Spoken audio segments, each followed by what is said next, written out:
I'm ready. But ready. Our take is it's the 18th of May 2022. Urgent room, or how they call it in America when they want to go and kill Barack Osama bin Laden. What's the name of that thing? Lali? They call it something. I forgot it. Situation room. Now, Situation room. right now we're at the situation room. I call it basketball orgasm. It's one of the best that I've seen. Defensive maestro. Even Kalari was not around, right? And the Bostons were missing Smart as well. Looks like it's going to be okay. Let's see what's going to happen. And we saw tactical inputs. I don't know. Jason Tatum looks like a kid in the second half last night. Kachi, I'm going to start with you on this one. Honestly, no introductions needed. Yeah, no introductions. Welcome to the Eastern Conference Finals, ladies and gentlemen. The two top-seeded teams facing off for a chance to play the winner of the Western Conference. I thought it was a tale of two halves. The Boston Celtics, playing without Marcus Smart and Al Horford, came out guns blazing. You could tell that the Miami Heat had not played competitive basketball for some time because they closed out their series against the 76ers pretty early. But in the second half, big credit to Udonis Haslem, the OG, who I think they will retire his jersey one day, and Eric Spoelstra for reminding the guys why they were the vaunted Miami Heat defense. They came out in the third quarter, played with personality, went on a 22-2 run, and the Celtics never caught up. Amazing game. I really can't wait for game two. I said it before that whoever wins this series will most likely be the NBA champion this year. I'll just echo Kachi's sentiment as well. Whoever wins is good probably. Well, it's still very early to say. I don't think I can bet against the Golden State Warriors because they are the most experienced team still remaining. Of course, they are not as hot as they were some couple of years ago. But focusing on yesterday's game, I think it was a game of two halves. The Boston Celtics were dominant in the first half. Jason Tatum was able to do his things. And in the second half, which was at the beginning of the third quarter, the Miami Heat were a different teams. They closed down the Celtics. They didn't give them space. We saw this what's the name of PJ Tucker at his best. He was getting at it with Jason Tatum, frustrating him. What was the name of Jaylen Brown? Luke actually made a bit of mistake. I expected him to call that early timeout. He allowed the Miami to go on that 22-2 run. That made the difference. They recovered the 10-point deficit, now established another 10-point lead. And even when he called the timeout, they couldn't get answers to what the Miami Heat were doing. Miami Heat could get production. I think the concern going to this series has always been the availability of Kyle Lowry. At the same time, the struggling of Tyler Hero. I think he came big yesterday, not to 18 points. That was a big production from him. Mm-hmm. So I think the Celtics will probably have to make their own adjustment. I think they missed the presence of Marcus Smart yesterday because there was a bit of playmaking, not really missing in their game yesterday. Jason Tatum was doing a bit more, trying to do the facilitator and the scoring at the same time. I think it was a bit too much for them. And you have to give it to Miami. They defended very well at the paint, even when you felt the Boston Celtics will not face the same resistance at the paint like what they faced against the Milwaukee Bucks. The Miami Heat, remind everybody that they are a very good defensive team. Mm-hmm. I think this series, at least we go into game 6. Whether it's going to go to game 7 will depend on if the Celtics are going to they have to win game 2, as far as I'm concerned, to have an extended series. And David and Wale, that's what I wanted to say, that the potential for this to go to game 6 is heavily dependent on the Celtics stealing a game in Miami. I believe that it is much more likely for the Heat to steal a game in Boston than for the Celtics to steal a game in. But for facts, Kachi, Miami have not lost at home all season. Yeah, and it's an interesting fact. But this is playoff basketball. The in-game adjustments they are usually very top notch. We saw that evidence in the third quarter. What Spo was able to do. I expect Udoka to also do that. I guess for them, the biggest challenge is they are losing Al Horford for 5 more days based on health protocol. So it's definitely out for game 2. We don't know how available he will be for game 3 back in Boston. Marcus Smart's case is still a bit wishy-washy. It's a game time decision for game 2. If they lose those 2 players for game 2 and only have one of them back in game 3, it's more likely for the Heat to split the games in Boston than it is for Miami to drop one right now. They are another thing is this. I think for the Celtics, if there is something they probably proven to us in the previous run against the Bucks, when they have their back against the wall, when they face a lot of adversity, they've been able to respond. I think they have the mental strength to respond. And I think Jimmy Butler 41 points was a typical play of Jimmy Butler. Can he continue to have this kind of production? I think Ime Udoka will find a way to slow him down, especially when Marcus Smart returns. Most likely, I don't know whether it's going to be available for game 2. Yeah, but a good point you mentioned on Jimmy Butler repeating this 40 points heroics. A bit of stats. This is the 5th 40-point game that he's had against the Boston Celtics, playing them in the playoffs. So it's more likely that he repeats it. Exactly, 100%. Miami Heat is they have a plethora of scorers. We saw the 6th man of the year, Tyler Hero, come out, become the Tyler Hero we've all known, contributing 18 points. We saw game 1, Bam Adebayo making blocks that would hang the basketball on the rim. Like even Oladipo. Victor Oladipo is rejuvenating and resurrecting his career. And the thing is, he's a pure scorer as well, such that if they take shots away from Jimmy Butler, Victor he can fill in. As well. So I think that's really. But honestly, this is my own question, and I will re-echo what Olale has said over the course of the series, like the playoff series, is the fact that even if they have Marcus Smart back, they have everybody LD, Adford is back, everybody's back and LD. Can they, against this defensive astute looking Miami Heat, can they get it across the line, try to shoot the threes? Is that strategy going to work? Or they need, for me, if they keep up with that energy, there's no way they will win this series. That's for me, but I want to hear your opinion. I'll go with you, Ali. Now, I think unlike the Milwaukee Bucks series, I don't think the Miami Heat has the size that you have in the Milwaukee team. So the reason why I think they had to live and die by shooting the 3 against the Milwaukee Bucks is because it is very hard for them to get any joy in the paint. So, but I think it's a different ball game against the Miami Heat. The tallest guy in the Miami Heat team, I think, is Bam Adebayo, who I don't think is even up to 6'8". I'm not sure. So I think they will have a variety of scoring the points against the Miami Heat, unlike the Milwaukee Bucks game. That was the same strategy they used against the Bucks is the same strategy they used yesterday. That's my concern for them.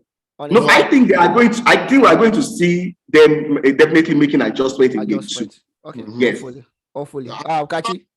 I thought they got some joy in the paint. Williams was dominating in the first half, snatching up the ball or every offensive rebound he could get, simply because the Heat don't have that height, apart from Bam Adebayo, who I believe maximizes every single inch he gets from that his height. He protects the paint well, but obviously you can't compare a Giannis, a Brook Lopez, and Bobby Portis height to what the Bam Adebayo brings to the table. However, they would have to play one game trying out the three. It's inevitable. You have to do a heat check to see whether it's gonna work. Still going on and you are still hot. You have to try it at some point. We might look if you look at the game critically. This game was lost within the first 6-7 minutes of the third quarter. If you look at the other what do you call it? The other time, the other parts of the game, the first, second, and even towards the end, at the time in the fourth quarter, they cut the lead to like 7 points. 8 points. So 7. I think they need to go back to go and watch the film. What they did wrong between at the beginning of that third quarter to like when it was around 3 minutes to end the quarter, because I believe that was the point they lost the game. Any other they just did. Basically, Olale is right. First quarter, the Boston won 28-25. Second quarter, they won 34-29. Third quarter, they lost 39-14. And the fourth quarter, they won 31-25. What the Heat did was they did a Boston to Boston. Because if the Milwaukee Bucks series, every single game the Celtics won, they won by dominating the third quarter. They always came up with really good energy. They played gritty defense, and that was what the Heat did. The Heat literally told themselves, you must protect home court. 4 games will be hosted here.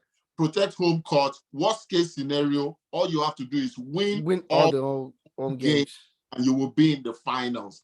And they came up with that third quarter energy. I thought they were rusty in the first 2 quarters because 100%. It's been almost 9 days since but actually the funniest thing is they kept close to the Celtic. That really was the edge. And I feel another thing that the Celtic did not take advantage of yesterday was their free throws. I don't know what happened to Jaylen Brown yesterday. I don't know. The Celtics really they shoot about 75% from the free throw collectively as a team. So it's not really their biggest point. I pretty much think it's who plays with more energy, who defends more. That's why Matt is critical to whatever it is that they want to do going forward. 2 games, it's game over, really, in my opinion. Okay, let's leave don't miss the Eastern Conference Final. Don't miss it. It's going to be fireworks non-stop. But away from that now. The Dallas Mavericks versus the Golden State Warriors. You know what I'm rooting for, Lali. I don't care if you don't go with me on this one. But God, I don't know. Who do you think is going to win? I know you're political. You start analyzing now, but I want I think this is a bit straightforward. Game 1. Okay. Yeah, for game 1, I think for the whole series, let me just say I believe the Warriors should win the series. I think the Dallas is going to give them the run for their money. Of course, Dallas will win a game at Auckland, whichever way. I don't know whether it's game 1, game 2, or probably game 5. So I'm sure Golden State will probably take 2 on the road. I see a series going to at least 6. It might not get to 7, but it all depends on, for me, for the Dallas, it all depends on how the other top guys, Spencer Dinwiddie, what's the name of the other short guy? Jason, what is the second guy? I've forgotten his name. Can't really remember it right now. So it depends on how those guys can play well when Luka Doncic is on the court. It's a fact that they tend to play far more better when Luka is off the court, and it all depends. Everything is because Luka Doncic is a more dominant player. If you check all the stats, it dominates all the major stats. It leads them in points. It leads the team in assists, even in rebound. So for me, it's what those guys can do not when Luka is off the court, if it's when what they can do when they are on the court with Luka. As for the Golden State Warrior, basically they will need production from their three guards, Paul, Klay Thompson, and Steph Curry. They will need them to be a bit more efficient, because what we've seen this postseason or even this year is that I think this is the first year Steph Curry is shooting below 40% from a three in his career, which shows that he's probably slowing down gradually. And Klay, for some big games he's had this postseason, he has not been efficient like he was before. I think the good thing for the Golden State Warrior in this series is this: the Dallas Mavericks, the front court of what do you call it, Max Kleber, Donny Finney-Smith. These are not guys who probably dominate the paints like that. These are not guys who want to post up on Draymond Green. So Draymond Green will probably have the chance. He can be a primary defender or even a second defender on Luka Doncic. I'm sure Steve Kerr will throw a lot of different looks on Luka. Majorly, we might see Andrew Wiggins be the primary defender.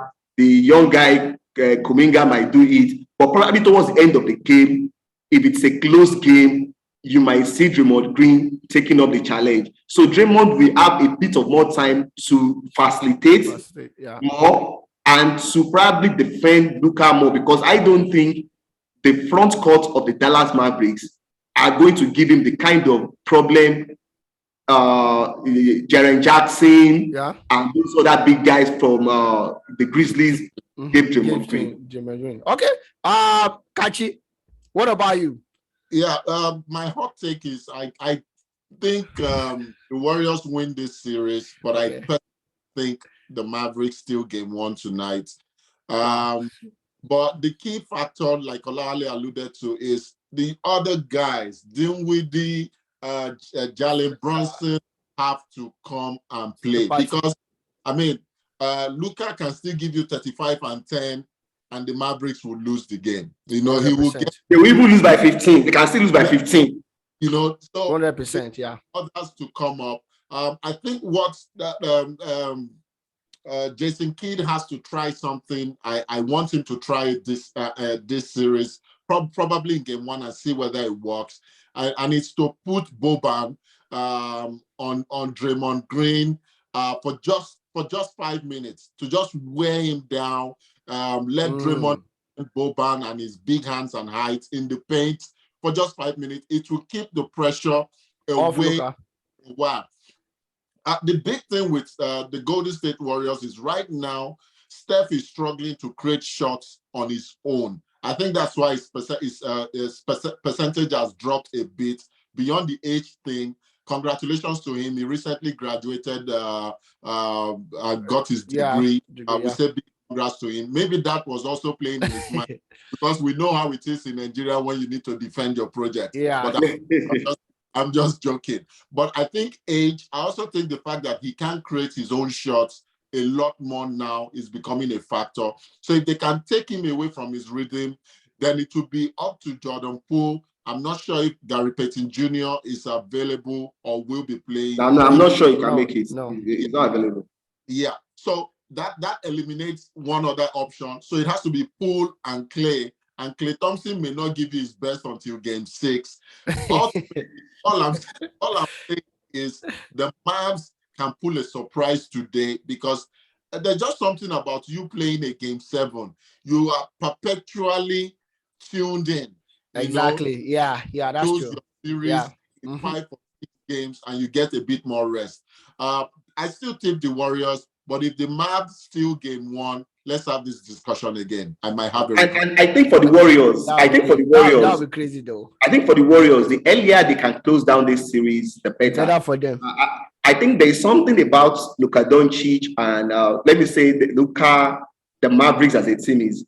I think they tend to adjust better as the series as the series goes long. So, and Luka seems to have this LeBron kind of feel, like he has a tendency of figuring things out over the series, over time. So if the Warriors, it will be good for them. At least if they can take the first 2 games at the in San Francisco, dent a bit of the confidence of the Dallas Mavericks. Yeah, allowing them to steal 1 game might probably to them in the long run. Might probably be very big problem. But for me though, it should not get to game 7. If it gets to game 7, the Golden State Warriors will not win. No. I mean, let's give kudos to Jason Kidd and what he's done. Every time we underrate him, he's proven everyone wrong. He dealt with the Utah Jazz. Utah climbed to it. I think they split their first 4 games, but the Phoenix Suns also got raised to a 2-0 lead. Yeah. Arizona, and then they came back. Exactly. Another thing they must do is they must not make mockery of Luka. That was the biggest. They must not. Devin Booker. we saw Devin Booker and Chris Paul do that, similar to what LeBron James and Dwayne Wade did to Dirk Nowitzki. Yeah, and it will backfire. These Europeans are more attested. At age 16, 17, Luka was playing for Real Madrid and defeating AC Milan in the Euro basketball final. So he's not going to be faced. The fans in the NBA, all they do is throw words at you. The fans in European basketball, they throw flares, they hit up coins and they stone you.